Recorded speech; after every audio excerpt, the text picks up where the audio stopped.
18 players from Colorado entered the transfer portal on Monday. 41 since Deion Sanders was hired in the transfer portal, including people they lost because they were out of eligibility or because they decided to move on before Deion was hired. 63 of the 83 scholarship players from 2022 have moved on. Now, we know that not everybody did this voluntarily.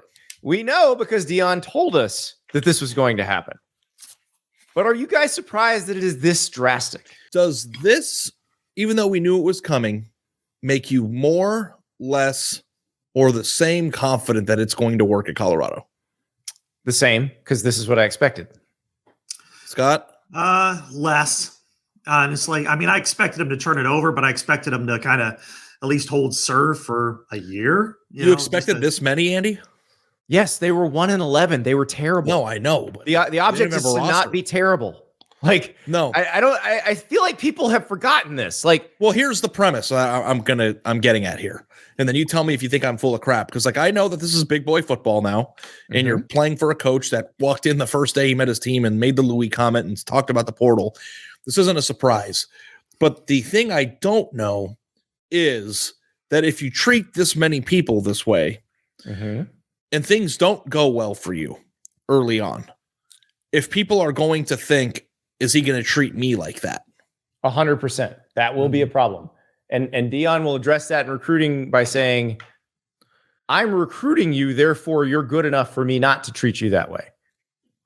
But now, I think everything that he does right now is cute because it's new and it's shiny and it's different. Isn't cute. There's nothing cute about this. But everybody is accepting everything that he does, no matter what he says or how he acts or whatever, because we're excited about the new shiny object. But if things go bad for the first year or two, and they could because their roster stinks right now, and I don't know what it's going to look like. He'll lose all the goodwill. You know what it reminds me of? It reminds me of, and I think you made this comment on the podcast the other day. Maybe I heard it somewhere else, or I don't remember. But Jim Harbaugh and the way that he acted when he first got to Michigan, and then things went bad, and then the guy just disappeared out of the spotlight. Is Deion Sanders capable of disappearing out of the spotlight? And if things go bad, will he continue to act this way or be able to act this way and like be successful? Because like there are people who are like, this won't work. If things don't work, the act won't work. It has to be successful. But nobody's expecting it to work immediately. So my question is, knowing how long it takes to turn over a team for the most part, and I know in the portal era it's much faster than it used to be, but we all are not assuming that Colorado is going to flip 48 players or 46 players off of its roster, go get 46 awesome ones and win the Pac-12 this year. They're going to stink this year probably. If they stink this year and then they start off next year stinking,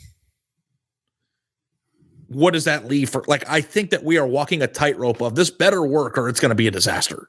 Well, yeah, that's exactly what it is. That's the whole point. It better work or it's going to be a disaster. Now, the column I'm working on is this. No one has been more outspoken than me, maybe Dan Wetzel, about giving players more money, giving them more freedom. Yep. But there's a flip side to that. And it feels like everybody's forgotten that. You're supposed to be good. Like, you have to still be good enough. Yeah. And people are acting like it's weird that he's flipping this roster that got smoked in just about every game. Like, their job is to be good. If you're gonna take advantage, and like revenue sharing is gonna come in. You have all these NIL, opportunities now. If you're gonna take advantage of that, you have to earn the spot you have.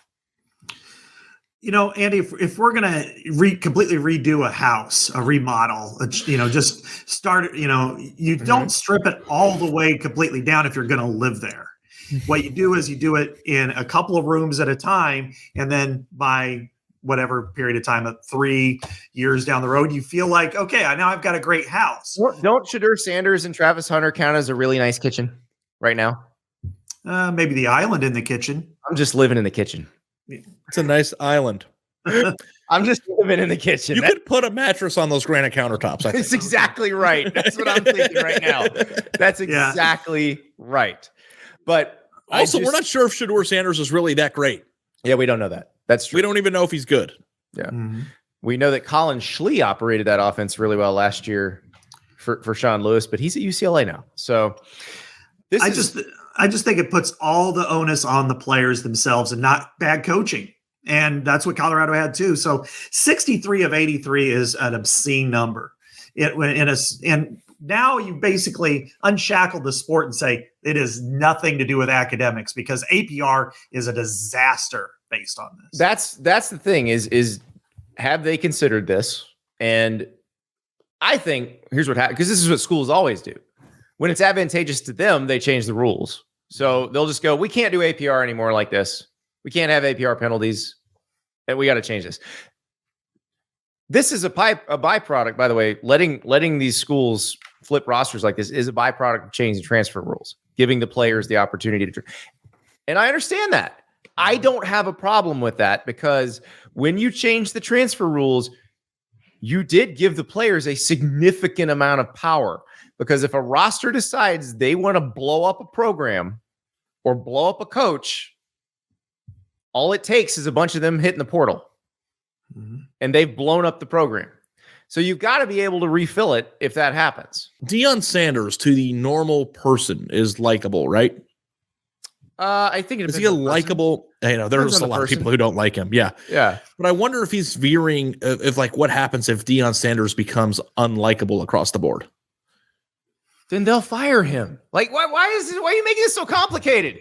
This will work. I know they're going to fire him. I'm saying, like, we're all bought into what's going to happen there. Yeah. I know what the answer is if it's terrible. I'm wondering if he becomes unlikable, he might get fired sooner. Like, I think that everybody, if this doesn't work, they'll fire him. If this works, he will get more money or get a better job. Like, none of this is complex. Part of me, and I think I'm the problem, has like not considered the fact that this could be a dumpster fire. Like, I was like, so that? It's like 50-50, buddy. No, I know, but like of course I've considered. I just mean, like, we're talking about everything that he's done in the first, few months of his, job there. He's gotten better players. He's gotten people to fill up the stadium. He's done all these things, but it's like we've bought so much into the idea of like Deion being worth it and changing the culture and all this stuff that like it's almost hard to picture a scenario where things just go completely off the rails. And then this happened on Monday, Tuesday, and then that brought it into more focus for me of like this is a tough path. Gonna happen. I knew it was going to happen to a certain extent. I didn't know that 75% of his roster was going to leave. 75. 1-11. Why would you want that roster? No, I know, but it's a lot of people. And it's not like the guy's going out and like lighting the world on fire and recruiting. Like, he's done some good things, but it's not like he's signing an Alabama class. It's like, I don't know what's going to be coming Alabama in. Class. He has to sign a Utah class. Yeah. Well, and he has to replace these players through the portal now. Correct. And that's the challenge. That's where he better have a plan. Well, here's the problem. If he would have done it in half, if he would have had 30 out this time, 30 out in November, December, that's fine. But what happens when all these portal guys, that half of those aren't any good? Because they're just everybody else's. Because we're just assuming that everybody who's coming in to replace the guys who left are going to be awesome. And that's a bad assumption. Well, this is the problem. And we've talked about this. The people in the portal in this window, for the most part, are not quality Power 5 starters. Mm-hmm. They're not. Like, there's a reason they're in the portal right now. Now, are they better than that? Here's the operative question, though. Are they better than what left Colorado? Because if they are, whether they come out of the FCS, the Group of 5, or the Power 5, then he's done his job. If they are not, then he is on the road to disaster. I just think you got to build some sort of continuity, even with the guys that are there. Even if they're not very good, at least you have spring. Should Lincoln Riley have gone slower with his roster flip? Because it certainly seemed like it worked. Not 63. USC had some good players already, though. Right. Yeah. Colorado didn't. Well, I mean, I think the reason why Scott and I are kind of blown away by it is because, like, we know that you can flip a roster. I know that it's kind of happening a little bit at Auburn.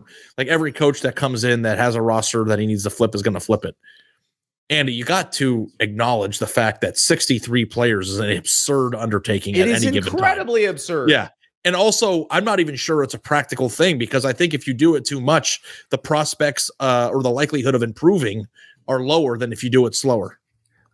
And by slower, I mean maybe 25 at a time. Yeah. I mean, I'm not saying do it one at a time. Yeah. I'm saying if you're 45. Deion, and this is what I'm going to say. If I'm Deion, those weren't my guys. You're my guy. Whether that's true or not, another story entirely. But that's what he's going to say. But here's where you guys are right. Here's where the problem lies. I don't know that you can build a deep enough roster flipping this fast. What is their scholarship count right now? It's how many in the 20s? Well, no, it's not in the 20s. I'm sorry. They have brought people in, but it's not. It's in the 40s, I think, right? Right. It's not in the 70s. It's not. Yeah. It's not just a few away from being full.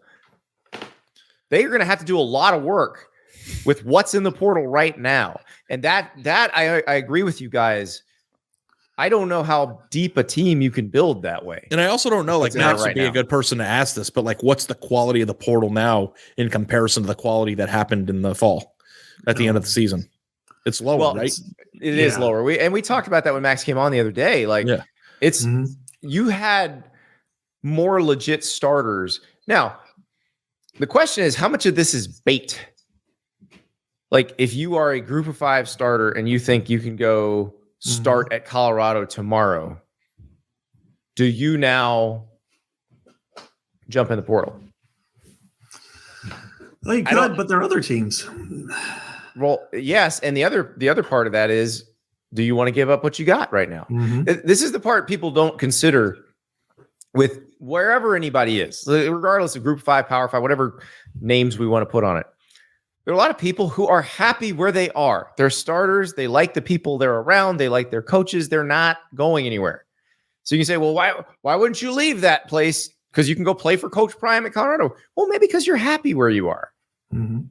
So that's the trick is, can he get enough people to have a better roster than he would have had if he hadn't done this?